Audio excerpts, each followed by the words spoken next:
अपना भरण पोषण हो रहा है और उसके आजू बाजू बढ़ई, कुम्हार, चमार और नाई है, नाई का भी अपना चलता था, मजदूर है, सबका घर चलता था। पर आज की व्यवस्था में आप जब एक मशीन लेते आते हैं तो क्या होता है, उस मशीन का पैसा आप किराया किसी एक व्यक्ति को दे देते हैं, बाकी सारे ये लोग बिल्कुल बेकार पड़ जाते हैं और इनको भागना पड़ता है कि बम्बई या पंजाब या दिल्ली ऐसे जगह पे जा कर के, और बहुत बुरे तरीके से खटना पड़ता है, काम करना पड़ता है और वहाँ से अपनी आजीविका चलानी पड़ती है। तो जो भी थोड़ा मोड़ा इनके अंदर गुण था वो गांव के उपयोग लायक गुण था। ऐसा कुछ गुण नहीं था कि किसी फैक्ट्री में या किसी बड़ी फैक्ट्री में या कहीं ऐसे जगह पे काम आए, तो वहाँ जा कर के वो बहुत बुरी स्थिति में रहने लगते हैं और बहुत दिक्कत आती है उनको। तो रजनी का जो कहने का बात था कि अगर हम लोग हार्वेस्टर की बजाय कटनिहार लगवा के करेंगे तो उन सब परिवारों का भी घर चलेगा और वो भी आसानी से रह पाएंगे। सर जी, आजकल के कटनिहार चोर होते हैं, वो आधा पन्ने मार लेंगे, अपने छोटे बच्चे को दे देंगे, वो घर लेके चल जाएगा।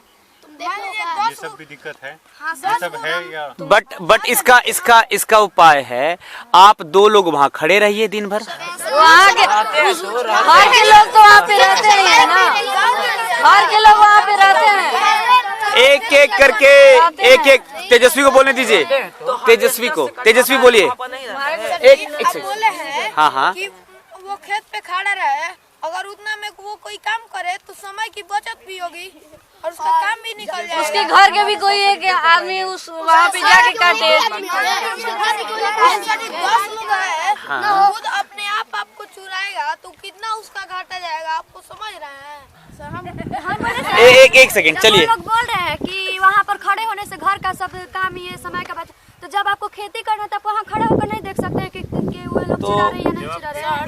हार्वेस्टर से कटाएंगे तो उससे भी तो बर्बाद। रजनी एक सेकंड, नीतीश शांत। रजनी हार्वेस्टर से कटवाएंगे तो उसमें तो बर्बाद होता है, तो वो कोई नहीं खाएगा, वो बर्बाद हो जा रहा है। उसको जला दिया जाता है। नीतीश, जब वो बोल रहे हैं तो नहीं बोलना। अगर कोई गरीब आदमी हमारे भाग से उसका भला हो रहा है तो क्यों इसमें भला क्या हो रहा है? तो चुरा रहे हैं तो आप देखिए, अगर चुरा रहे तो अपने भोजन के लिए चुरा रहा है, बर्बाद हो गया तो उससे हमको क्या फायदा होगा? अब बोलिए। हाँ, इधर नहीं। हार्वेस्टर जो काट रहा है वो छूट गया, वो छोटे काट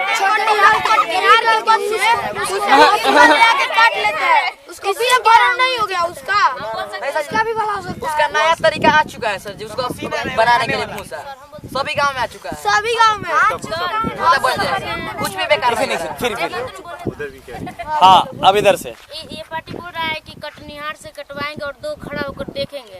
2 जन जो खड़ा होकर जो देखेंगे तो वही काम जो हार्वेस्टर कटाई होगा तो जितना गिर रहा है वो काम करेंगे। चुन सकते हैं नहीं सर? चुन के नहीं उठा नहीं सकते हैं, इतना समय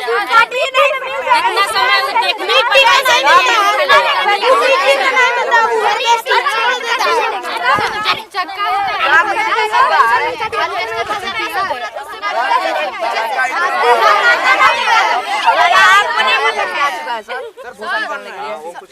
भारत में कृषि पारंपरिक तरीके से हो रही है, इसीलिए तो हमारे भारत के गांव अधिकतर पिछड़े हैं। जाके पश्चिम में देखिए, वहाँ पर तो पारंपरिक तरीके से कृषि नहीं होती है और वहाँ के गांव बहुत उन्नत है।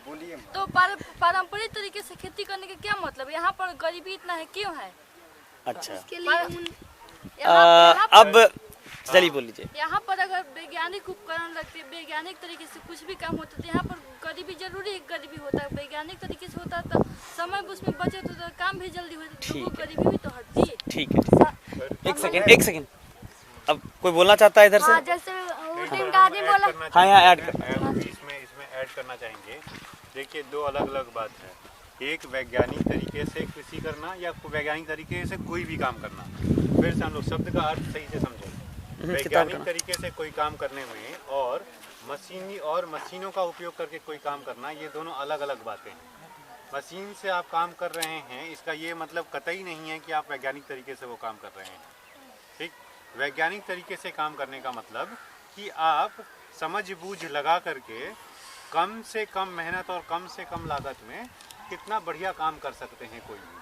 ठीक, आपने उसके पीछे सोच लगाई है और अभी तक देखा है कि आज तक ऐसे करते रहे थे तो ये काम होता था, हमको समझ में आया कि अच्छा इस काम से ऐसे नुकसान होता है, तो अगली बार हम इस बात का ख्याल रखेंगे कि अगली बार वैसा नुकसान ना हो। पर मशीन का इस्तेमाल कर देने का मतलब कतई नहीं है कि आप वैज्ञानिक तरीके से काम कर रहे हैं। ठीक, इन दोनों बातों में फ़र्क है। ठीक, और फिर जब आप कह रही हैं कि पश्चिम के देशों में ऐसा होता है कि पश्चिम के देश बहुत समृद्ध हैं, वो समृद्ध अपने कृषि के कारण नहीं है। क्या आपको कृषि प्रधान कोई और देश पता है जब आप समृद्ध देश की बात करती हैं? तो ठीक, तो बड़ी सारी बातें अनजाने में हम लोग पढ़े हुए हैं और जानते हैं, पर ऐसा कोई भी उदाहरण आप दें जहाँ की कृषि प्रधान कृषि की वजह से वो समृद्ध है। ठीक, ऐसा कोई देश नज़र नहीं आ रहा है। अगर नज़र आए तो ज़रूर बताइएगा। अजीत, इन्हीं से दो क्वेश्चन पूछो कि जैविक खाद क्यों स्टार्ट हो गया, आखिर क्या कारण है जो जैविक खाद स्टार्ट हो गया? आप लोग को ज़्यादा पता होगा। रासायनिक खाद से ज़्यादा भूमि बंजर हो जाती है, भूमि की उर्वरता बहुत कम हो रही है, कम मतलब घट जाती है और जहरीला भी होता हाँ जा रहा है। जहरीला होता है। और जैविक खाद से हमारे भूमि की उर्वरता और घटती नहीं बल्कि बढ़ती है और भूमि जहरीला भी नहीं होता है। और आप देखें ये रासायनिक खाद भारत में कौन लोग लेकर के आए? वैज्ञानिक ही लेकर के आए। ठीक, वही उन्होंने ही शुरुआत की कि सुनिए आप लोगों को रासायनिक खाद और रासायनिक पेस्टिसाइड को हिंदी में क्या कहते हैं? कीड़ानाशक या कीटनाशक। ठीक है, पेस्टिसाइड यूज़ करें, आप कीटनाशक यूज़ करें और खाद यूज़ करें। ठीक, और यही आज जब उसका दुष्परिणाम नज़र आ रहा है, ठीक, कि पानी जहरीला हो गया, फसल जहरीला, अनाज जहरीला होता जा रहा है। ठीक, तो ये सब देखने के बाद अब कह रहे हैं कि सुनो गलती हो गई हम लोगों से, बल्कि वो ये मान भी नहीं रहे हैं कि गलती हो गई। ठीक, वो कह रहे हैं कि किसानों को ही नहीं आता है कीटनाशक डालना और खाद डालना। ठीक, तो सुनिए आप लोग वो छोड़ दीजिए, अब आप लोग जैविक खाद यूज़ कीजिए। अब जैविक खाद किसको कहते हैं? जैविक खाद की परिभाषा बताएं आप में से कोई बताएं। घूर होता है, घूर से बनता है, घर के जीवों से बनने का शरीर से होता है ना, चेरा सा जी। हाँ, हैं? उसी से जैविक खाद। चेरा से, गोबर से। हाँ सर, ठीक, मिल जो के घूर सब। कह रहे हैं आप। ठीक है, पर ये घूर और ये चेरा ये सब तो सदियों से होता रहा था। ठीक, कैसे कह दें कि वो वैज्ञानिक नहीं थे उस दृष्टि से? ठीक है सर, कुछ तरीके तो वैज्ञानिक कृषि से की जा सकती है। हाँ, उर्वरक से अगर हम लोग को नुकसान है तो उर्वरक का प्रयोग नहीं करेंगे। जी। और हार्वेस्टर से जब हम लोग का समय पर कटाई हो जाए, समय की बचत है, तो उससे करने में क्या नुकसान? हाँ, निश्चित तौर पर। और इसीलिए कह रहे हैं कि उसको कसौटी पे रख करके हम लोग को तौलना होगा, समझना होगा कि क्या उसमें से बेहतर है और क्या छोड़ने जैसा है। निश्चित तौर पे जो छोड़ने जैसा है वो इधर का बात हो या उधर का बात हो, उसको छोड़ना चाहिए, और जो पकड़ने जैसा है वो पकड़ना चाहिए। ठीक, क्योंकि आंख मूंद करके अगर पुरानी बातें मान ले रहे हैं, आंख मूंद करके पुरानी बात मान लेना अगर अंधविश्वास है, तो वैसे ही आंख मूंद करके आज की तारीख में जिन बातों को हम लोग वैज्ञानिक दृष्टि कहते हैं या वैज्ञानिक तरीका कहते हैं, आंख मूंद करके उनको भी मान लेना तो अंधविश्वास ही है। तो उसको भी कसौटी पे रखें, समझें कि ये उपयोग करने जैसा है या नहीं है, और फिर उसका इस्तेमाल करें। ठीक, बिल्कुल पकड़ लेना कि नहीं वैज्ञानिक तरीका ही बढ़िया है या मशीनीकरण ही बढ़िया है, ये कहाँ से बात उचित है?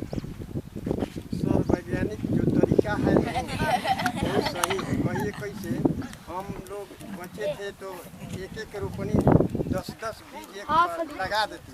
सुन लीजिए पहले, उसके बाद जब वैज्ञानिक लोग आए तो एक बीज डलवाए, एक बीज रोपने लगे। रोपनी नहीं रोपती है, रोपने लगी। तो उसी के देख रेख करके रोपनी भी रोपने लगी जो हम लोगों के यहाँ रोपती थी। तो उससे क्या होता है, जितना एक पौधा से उसमें फैलता है गाछ, उसमें एक साइज का बाल होता है। इसमें जो घाना था उसमें क्या होता था, एक बार बढ़ जाता था, लेकिन उसमें बाल ही होती थी, थोड़े बड़े बस होंगे। रोपनी से जो होता था ना, पहले के तरीके से। हाँ, अच्छा, तो इसलिए अब हमारे गांव से तो वो सब रोपनी वाला समस्या खत्म हो गया। अब जहाँ हम लोग 5 पसेरी में 1 बीघा रोपते थे, अब 5 पसेरी में 5 बीघा रोपा जाएगा। वही पहले क्या 5 पसेरी में 1 बीघा 1 बीघा में डालते थे, अब 5 बीघा रोप पाते हैं। अब 1